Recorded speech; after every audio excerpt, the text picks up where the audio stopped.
कांदा खोबरं न घालता चिकन रस्सा आवडत असेल ना, तर ही रेसिपी नक्की बघा. कधी-कधी आपण खूप घाईत असतो आणि वाटण करायलाही आपल्याकडे टाईम नसतं, तर तेव्हा तुम्ही अशा पद्धतीने चिकन रस्सा नक्कीच बनवू शकतात. चिकन घ्यायचं, स्वच्छ करून घ्यायचं आहे. त्यामध्ये बटाटासुद्धा घालणार आहे, ते सुद्धा कट करून घेतलेलं आहे. हे चिकन रस्सा झटपट असं कुकरमध्ये बनवणार आहे. कुकरमध्ये खडे मसाले, कढीपत्ता आणि कांदा हे सर्व परतून घ्यायचं. त्यासोबतच फक्त ह्यामध्ये आलं, लसूण, मिरची याचंच वाटण घातलेलं आहे.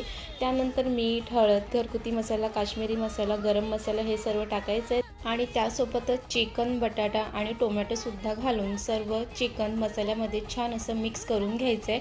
त्यानंतर झाकून एक 5 मिनिटाची वाफ काढून घ्यायची आहे. त्यानंतर त्यामध्ये गरम पाणी घालायचं आहे. जितकं रस्सा तुम्हाला त्या चिकन रस्सामध्ये पाहिजे त्याप्रमाणे पाणी घालून घ्यायचं आहे. कुकरच्या 3-4 शिट्ट्या काढून घ्यायचे. कुकर थंड झालं की ते पाहू शकतात की चिकनचा असा रस्सा हा बनवून तयार झालेला आहे. आणि रेसिपी आवडली तर लाईक करा, कमेंट करा आणि अशा घरगुती रेसिपीसाठी चॅनलला फॉलो आणि सबस्क्राईब करा.